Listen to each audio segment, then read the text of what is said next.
Selamat datang di ruang spasial virtual reality Batik Megamendung khas Cirebon.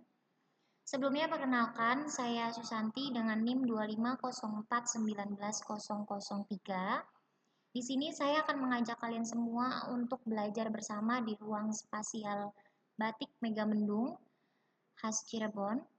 Di dalam ruang spasial ini terdapat dua lorong utama, yaitu lorong sebelah kiri dan lorong sebelah kanan. Yang pertama, saya akan mengajak kalian semua untuk ke lorong sebelah kiri. Di lorong sebelah kiri terdapat dua video yang menunjukkan video pertama lagu Kebangsaan Indonesia Raya dan video kedua Mars UNES. Baik, saya akan memutarkan video pertama. Marilah kita dengarkan secara hikmat.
Baik, video kedua saya akan memutarkan video Mars UNES.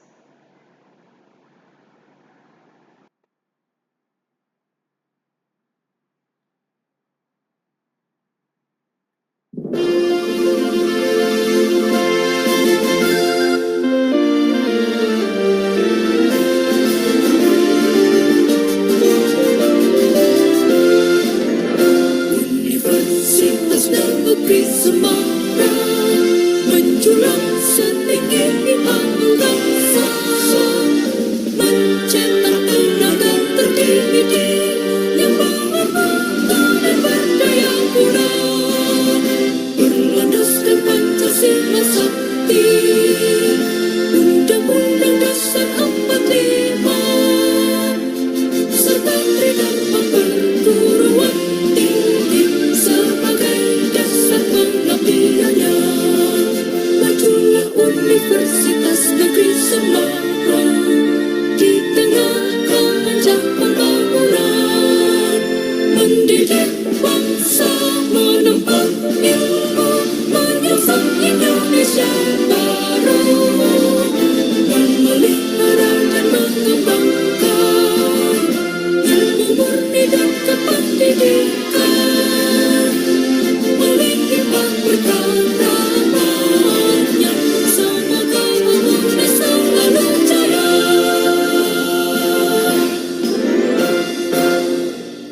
Baik, terima kasih telah mendengarkan dua video tersebut secara hikmat. Selanjutnya saya akan mengajak kalian semua ke lorong sebelah kanan. Di lorong ini terdapat 4 gambar poster, yaitu poster pertama menunjukkan poster fakta menarik seni batik.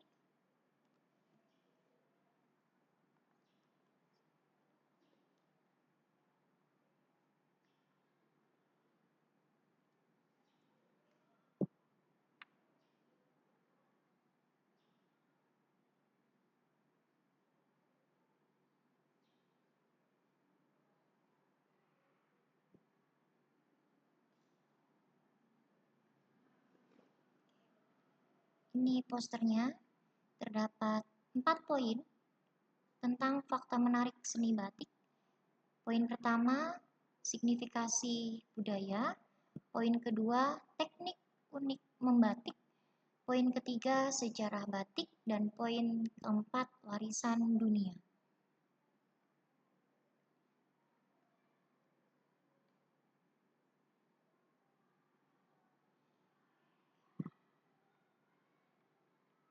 Poster kedua, di sini saya akan memperkenalkan motif batik Indonesia. Di dalam poster kedua, terdapat 3 motif batik Indonesia, yaitu motif batik pertama, motif batik Megamendung, yang berasal dari Cirebon, yang bermakna kesabaran, ketenangan, dan jiwa yang luas, dengan ciri motif awan berlapis dengan warna yang tegas. Motif batik yang kedua, motif batik Kauwung, yang berasal dari daerah istimewa Yogyakarta, yang bermakna keadilan, kesucian, dan pengendalian diri, dengan ciri motif bulat seperti buah aren. Dan motif batik yang ketiga, motif batik Parang, yang berasal dari Jawa Tengah, yang bermakna kekuatan, keteguhan, dan semangat tak kenal menyerah, dengan ciri motif miring seperti ombak berulang.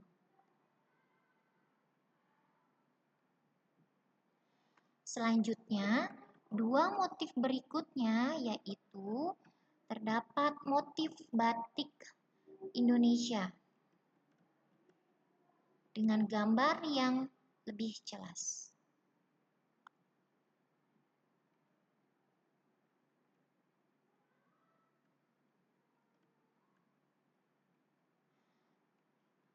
Selanjutnya, saya akan mengajak kalian ke ruang virtual reality di lobi utama. Di sini terdapat 5 figura. Yang pertama, figura sebelah kiri. Di sini terdapat foto atau gambar bahwa kalian telah berada di daerah Kota Cirebon, Jawa Barat. Gambar kedua yang berada di sebelah kanan. Di sini kalian memasuki kawasan batik Trusmi, yang mana menjadi salah satu batik khas daerah yang berada di wilayah Kabupaten Cirebon. Sebelumnya, perkenalkan, di foto sebelah kiri terdapat foto Profesor Dr. Sudarmin MSI. Beliau merupakan salah satu dosen mata pengampu kuliah Desain Inovasi Pembelajaran. Dan foto kedua terdapat foto Bapak Dr. Agung Triprasetya SSI MSI. Beliau adalah dosen pengampu mata kuliah Desain Inovasi Pembelajaran. Selanjutnya, saya akan mengajak kalian ke dalam ruangan virtual reality yang pertama, yaitu ruang pengenalan wilayah Kota Cirebon. Kota Cirebon merupakan sebuah kota yang berada di Provinsi Jawa Barat, yang mana terletak di antara perbatasan Jawa Tengah dan Jawa Barat. Kota Cirebon memiliki berbagai jenis masakan daerah, berbagai jenis kuliner daerah, serta berbagai jenis ciri khas daerah. Masakan atau kuliner daerah yang sebagai ciri khas di kota Cirebon, Jawa Barat yaitu sega jamblang yang terdapat pada figura pertama sebelah kiri. Selain itu, kota Cirebon memiliki dua keraton, yaitu pertama Keraton Kanoman dan yang kedua Keraton Kesepuhan. Selain itu, kota Cirebon memiliki salah satu hasil pengrajin tangan, yaitu batik tulis Megamendung dengan motif yang original seperti ini. Baik, marilah kita mendengarkan sebentar video kota Cirebon.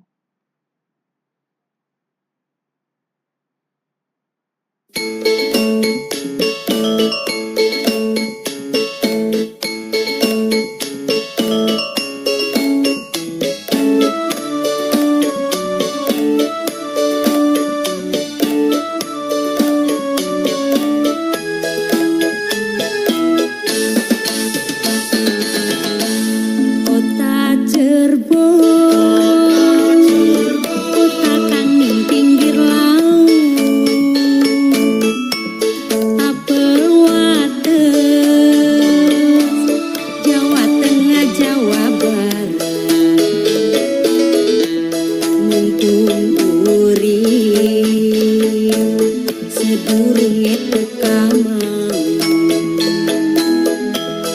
sing akeh puji syukur nggo akhirat. Kota Cirebon kumpulane para wali kang wis padha semeren ning Gunung Jati, mumpung uno padang gula tepangan agama Islam wajib den anuti. Kentrong-kentrong suarane wis mumandang srengenge wis surup wayahe sore. Kota Cirebon kasebute kota udang kesenian bukan suling gamelane. Kota Cirebon asale sing Cirebon, pabrik rage bakar petis nggo betuk, petis manis belendrang banyune kaca, pembangunan kota Cirebon kang berintan.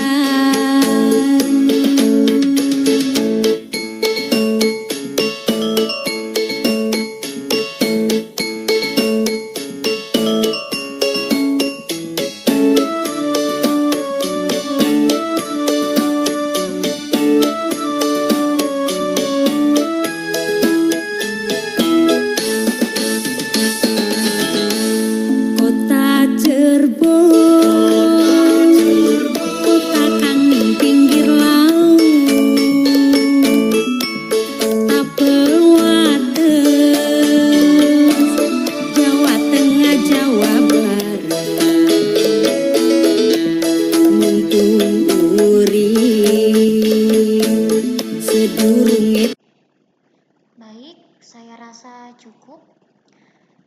Kita akan melanjutkan ke ruangan spasial selanjutnya, yaitu saya akan mengajak kalian ke ruang spasial proses pembuatan batik.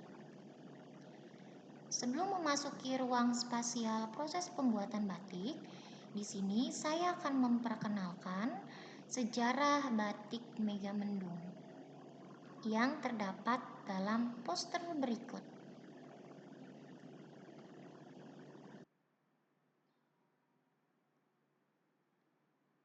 Selain itu, saya akan memperlihatkan poster selanjutnya.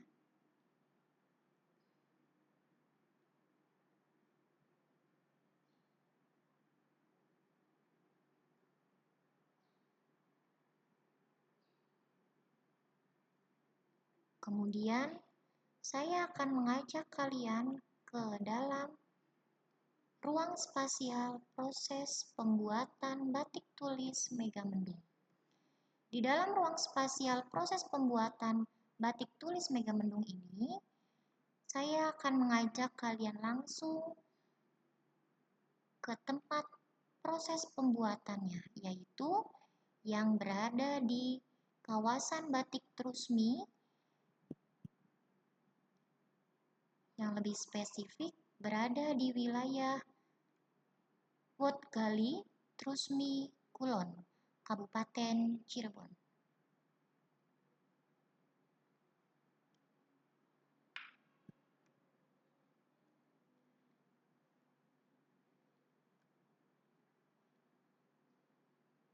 Kita memasuki ruang pembuatan batik tulis Megamendung. Di sini saya akan memperkenalkan proses pembuatan batik tulis Megamendung sembari saya menyalakan lagu batik Megamendung.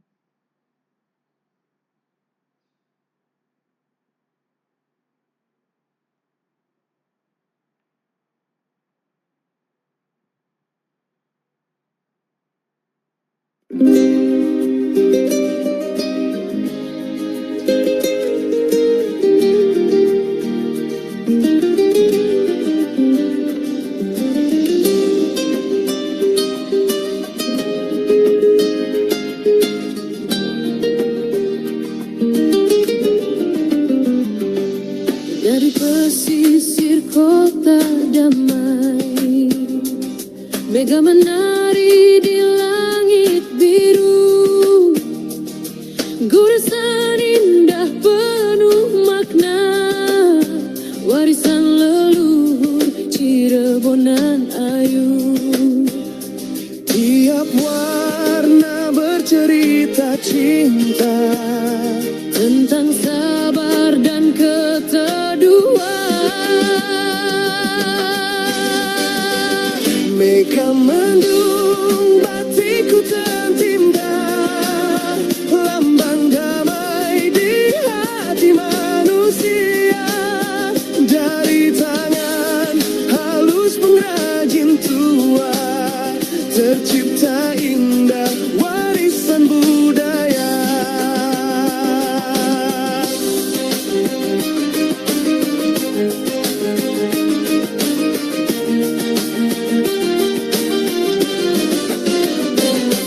Biru muda hingga biru tua, langit teduh dalam setiap warna. Batik bukan sekadar kain biasa, tapi jiwa Cirebon yang berharga. Mari jaga, mari kita rawat, agar budaya tak pernah lenyap. Megamendung batikku tercinta, lambang damai di hati manusia. Dari masa ke masa tetap terjaga identitas bangsa yang mulia. Hey, Megamendung, Langit biru, Cirebon tanah kelahiran menunggu.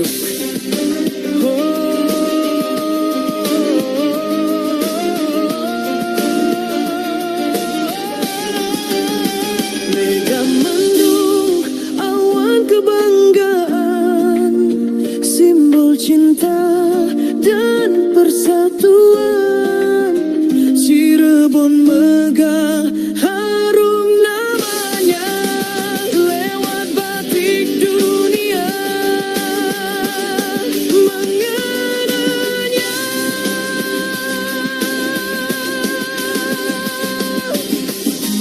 Mega mendung di langit timur, abadi dalam kain dan tutur. Cirebon tersenyum dengan batik yang selalu harum.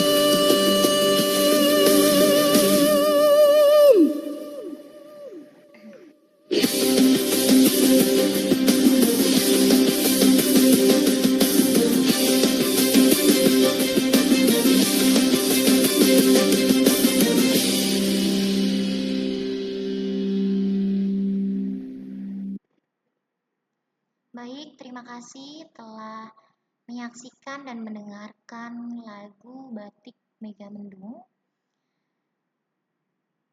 Selanjutnya saya akan memperkenalkan proses pembuatan batik tulis Batik Mega Mendung.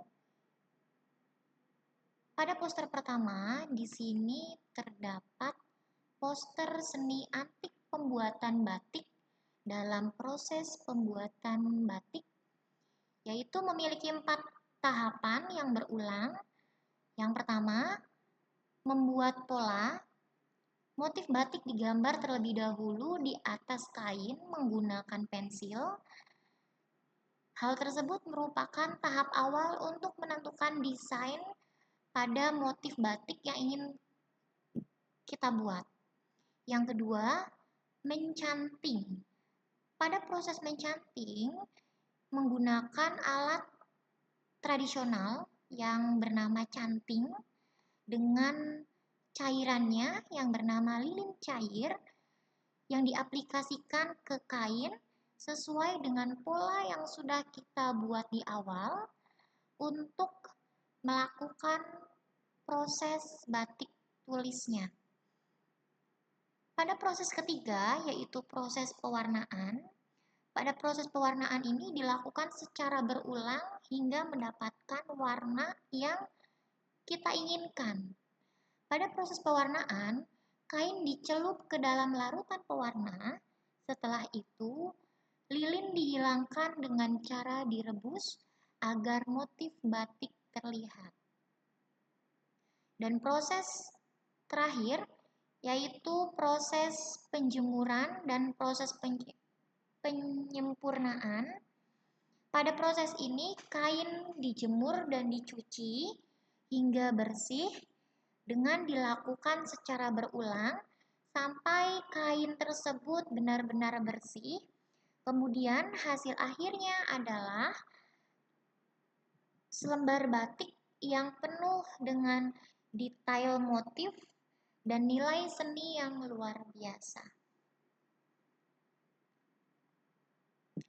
Pada gambar yang kedua, di sini terdapat gambar proses batik yang pertama, yaitu pembuatan pola pada kain putih seperti ini. Jadi ini dibuat dulu polanya dengan menggunakan pensil, tentunya tanpa cetakan, dan ini membuat dengan desain yang telah kita ajukan ke pengrajin, lalu pengrajin membuatnya secara langsung di atas kain putih tersebut. Setelah terbentuk pola seperti ini, kemudian dilakukan proses pencantingan. Proses pencantingan terdapat dalam foto kedua.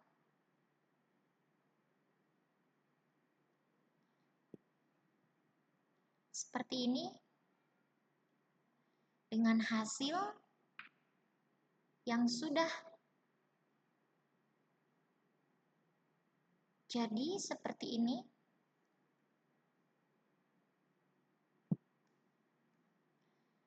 Selanjutnya, kita memasuki proses pewarnaan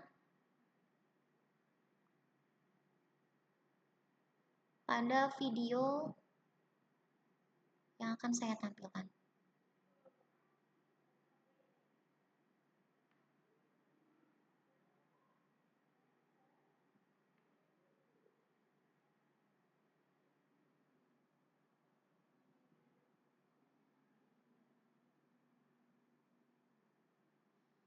Jadi ini menutup daerah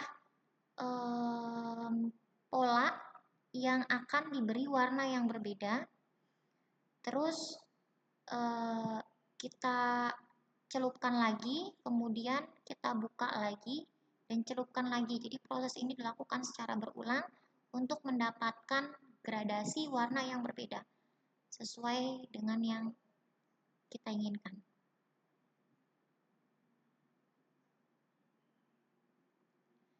Selanjutnya kita masuk ke proses pencucian. Saya akan menampilkan Murah, rahasia dulu. Artinya apa? Pertama kita dulu.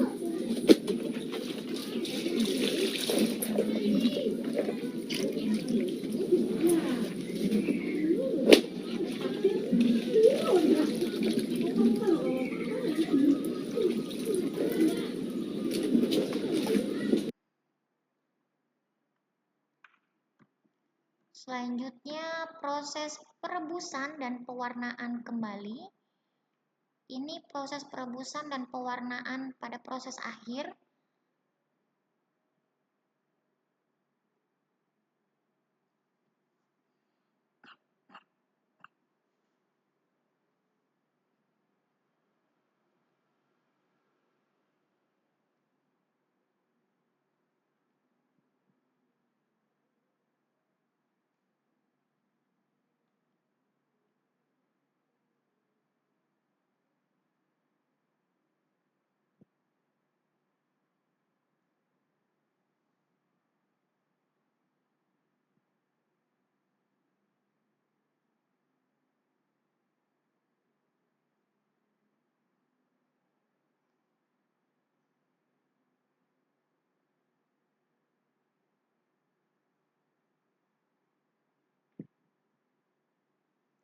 Yang selanjutnya, proses terakhir adalah proses penjemuran untuk menghasilkan kain batik yang penuh dengan motif yang detail dan seni yang menarik.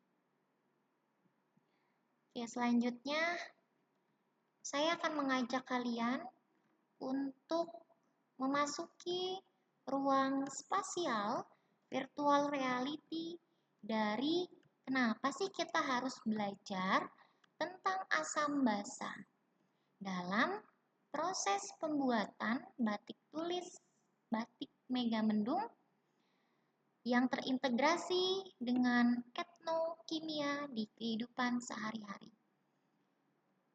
Oke, pertama selamat datang di kelas kimia. Kita akan belajar tentang materi asam basa.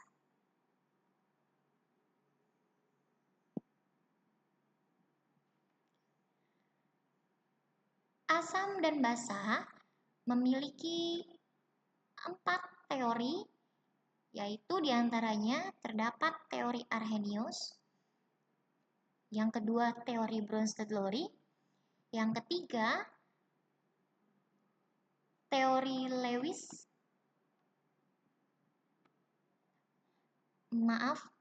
terdapat 3 teori. Teori yang pertama teori Arrhenius, yang kedua teori Bronsted-Lowry, dan yang ketiga teori Lewis. Pada teori Arrhenius, asam merupakan suatu senyawa yang menghasilkan ion H+ yang jika dilarutkan ke dalam larutan air, sedangkan basa merupakan suatu senyawa basa yang akan menghasilkan ion OH- apabila dilarutkan ke dalam larutan air.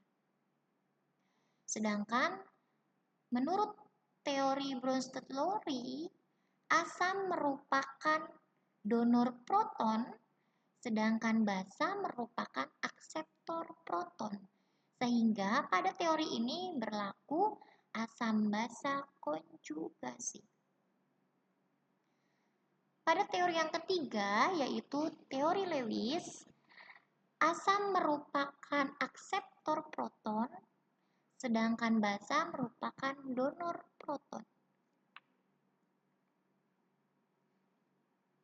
Pada materi asam basa, selain kita mempelajari ketiga teori tersebut, kita akan mempelajari bagaimana sih menghitung asam dan basa pada proses kimia, baik dalam kehidupan sehari-hari maupun kita aplikasikan di dalam laboratorium.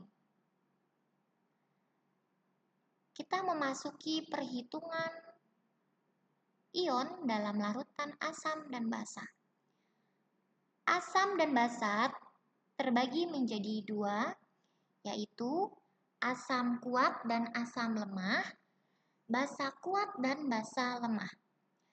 Asam kuat merupakan asam yang menghasilkan banyak ion asam yang menghasilkan banyak ion H+, seperti salah satu contohnya adalah pada senyawa HCl. Pada asam kuat memiliki rumus konsentrasi H+ sama dengan koefisien H+ dikali kemolaran asam. Sedangkan pada asam lemah merupakan suatu larutan yang hanya terionisasi sebagian pada ion H+. Seperti salah satu contoh senyawanya adalah CH3COOH. Dengan rumus asam lemah yaitu konsentrasi H+ sama dengan akar Ka dikali konsentrasi asam. Selanjutnya, pada larutan basa terdapat basa kuat yang menghasilkan banyak ion OH- dengan salah satu contoh senyawanya adalah NaOH. Pada larutan basa kuat dirumuskan dengan konsentrasi OH- sama dengan koefisien OH- dikali kemolaran basa. Sedangkan pada rumus basa lemah yang merupakan sebuah basa yang terionisasi sebagian, seperti salah satu contoh senyawanya adalah NH3. Dengan rumus basa lemah, konsentrasi OH- sama dengan akar Kb dikali molaritas basa. Sehingga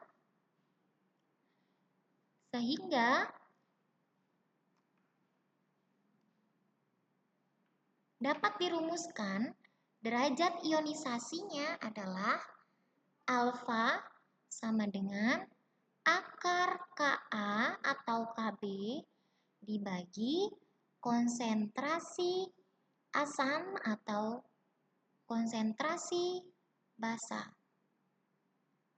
Dengan rentang nilai alfa atau derajat ionisasi lebih dari 0 dan kurang dari 1. Selanjutnya, selain dapat menentukan konsentrasi suatu asam dan basa pada ion-ion yang dihasilkan senyawa tersebut, kita dapat menghitung derajat keasaman atau yang biasa disebut dengan pH. pH dan pOH. pH dirumuskan dengan min log konsentrasi H+ untuk menghitung indikator keasaman pada larutan asam. Sedangkan POH sama dengan min log konsentrasi OH- dapat dihitung apabila terdapat larutan basa. Yang kemudian dilanjutkan dengan perhitungan pH sama dengan 14 dikurangin POH.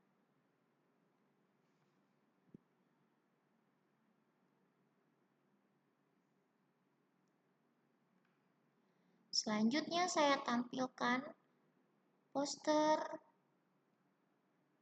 secara detail.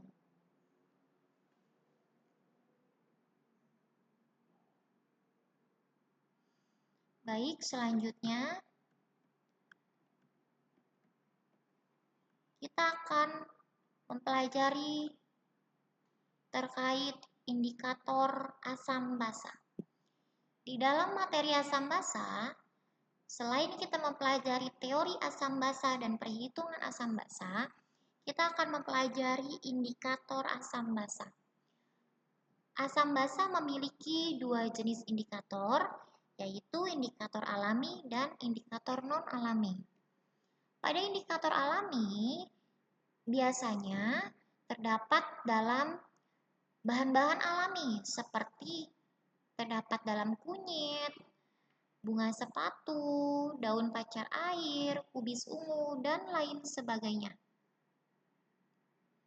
Pada zat indikator tersebut dapat menentukan suatu larutan merupakan larutan asam ataupun larutan basa dengan dilihat dari perbedaan warna.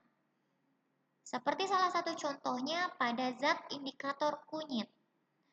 Apabila larutan tersebut bersifat asam, maka akan menghasilkan warna kuning. Jika larutan tersebut bersifat basa, maka akan menghasilkan warna jingga. Selain itu, seperti contoh pada zat indikator kubis ungu, apabila larutan dinyatakan asam, maka akan menghasilkan warna merah muda, sedangkan apabila larutan dinyatakan sebagai larutan basa, akan menghasilkan warna hijau kebiruan. Selain indikator alami, terdapat indikator non-alami yang biasanya terdapat di dalam laboratorium, seperti kertas lakmus, indikator universal, dan pH meter, beserta larutan indikatornya. Kertas lakmus terbagi menjadi terdapat dua jenis, yaitu kertas lakmus biru dan merah. Jika larutan dinyatakan sebagai larutan asam, maka akan merubah warna lakmus biru menjadi merah. Tetapi jika larutan tersebut dinyatakan larutan basa, maka lakmus biru tetap akan berwarna biru. Begitupun sebaliknya, jika larutan dinyatakan sebagai larutan asam, pada lakmus merah, maka akan tetap berwarna merah, namun pada lakmus merah, jika larutan dinyatakan sebagai larutan basa, akan berwarna biru. Dan yang terakhir, terdapat indikator universal, itu dapat kita tentukan dari trayek pH yang terdapat di dalam wadahnya. Selain itu, pH meter dan larutan indikatornya, kita bisa menentukan larutan asam atau basa dengan trayek pH seperti salah satu contohnya 3,1 sampai 4,4, yaitu pada larutan indikator metil jingga yang merubah larutan asam menghasilkan warna merah dan larutan basa menghasilkan warna kuning. Begitupun dengan contoh lain pada larutan indikator fenolftalin, pada larutan asam dia tidak akan memberikan perubahan warna, namun pada larutan basah dia akan memberikan warna merah muda dengan pH 8,8 sampai 10. Selain kita mempelajari teori, kita akan melihat dampak dari pencemaran air pada proses pembuatan batik tulis yang jika tidak diatasi dengan baik. Contohnya pada gambar berikut. Terlihat warna pada air yang berada di dalam pembuangan tersebut berwarna hitam, keruh, dan bau menyengat sehingga mengganggu pencemaran udara di lingkungan sekitar. Dari hal itu, saya membawa 3 sampel untuk saya uji di dalam laboratorium. Sampel pertama, saya membawa sampel proses pembuatan batik tulis Megamendung, yaitu pada proses pewarnaan. Dan sampel yang kedua, pada proses perebusan dan pencucian. Dan sampel yang ketiga,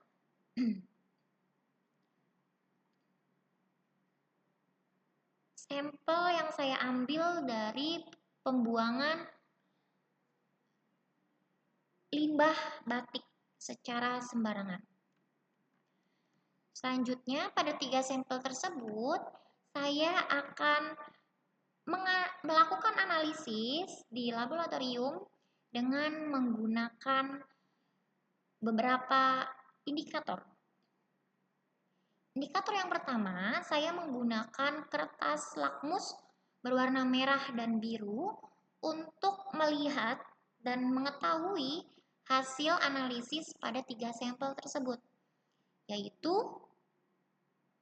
terlihat dari plat tetes pada 4 figura yang tertera. Keduanya memiliki perubahan warna pada kertas lakmus merah. Sampel 1, ini sampel 2, ini sampel 3, berwarna jingga, kuning, dan hijau tua, menunjukkan bahwa larutan tersebut bersifat basah pada kertas lakmus merah. Namun, pada kertas lakmus biru terdapat sampel 1, 2, dan 3 menunjukkan perubahan warna pada sampel ke-2 dan 3 yang menunjukkan sampel tersebut bersifat asam.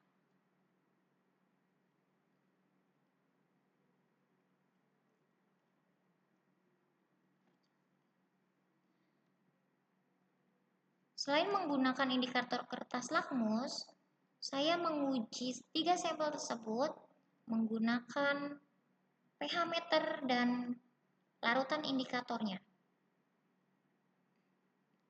Di sini terdapat 3 figura yang menunjukkan hasil dari masing-masing sampel. Sampel pertama menunjukkan pH 9,17 yang berarti larutan tersebut bersifat basah. Sampel yang kedua menunjukkan pH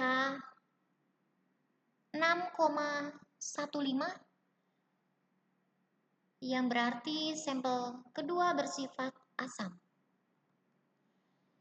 Dan yang ketiga menunjukkan pH 8,40 yang menunjukkan Sampel tersebut bersifat basah.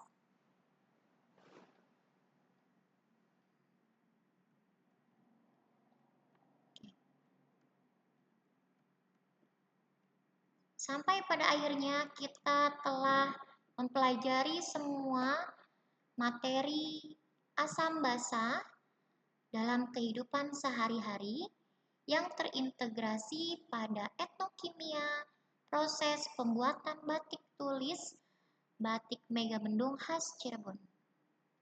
Terima kasih dan selamat datang kembali di dalam ruang spasial virtual reality batik Megamendung.